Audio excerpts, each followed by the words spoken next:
Hello everyone. आज चाहिँ कि नयाँ हट टपिक नेपालको लागि अहिलेको चाहिँ संवैधानिक राजसंस्था अर्थात् कन्स्टिट्युसनल मोनार्की आउनुहोस् यो बारेमा केही डिस्कसनहरू गरौँ।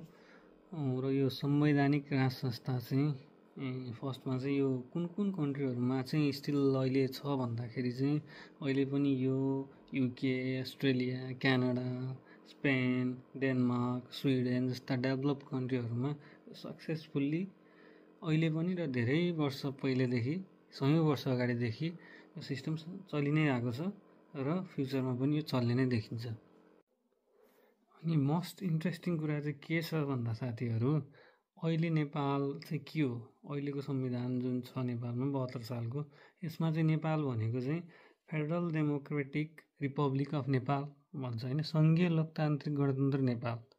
र यो चाहिँ विश्वमा चाहिँ कुन कुन राष्ट्रहरूले यो व्यवस्था चलाइरहेछ भन्दाखेरि चाहिँ I was literally sucked by hearing that कि यो संस्था यो यस्तो व्यवस्था चाहिँ विश्वमा एउटै देश मात्र, इथियोपिया, त्यो पनि अफ्रिकाको राष्ट्र। र यो राष्ट्र चाहिँ फेरि गरिबी प्लस भुकमरीहरूबाट चाहिँ पीडित राष्ट्र। यस्तो राष्ट्रमा चाहिँ नेपालमा जब आयो संविधानमा, जब यो कुरा लेखियो यो 72 सालको, त्योभन्दा अगाडिदेखि नै त्यो देशमा मात्रै रहेछ साथीहरू, अरू कुनै पनि देशमा छैन विश्वमा कि यस्तो यो सिस्टम कुनै देशमा पनि छैन।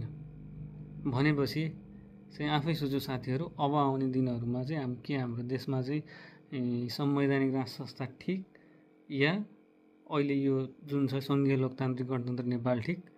कृपया आफ्नो विचारहरू चाहिँ कमेन्ट गरिदिनु होला। Thank you for watching this video till the end. I'll see you later, guys.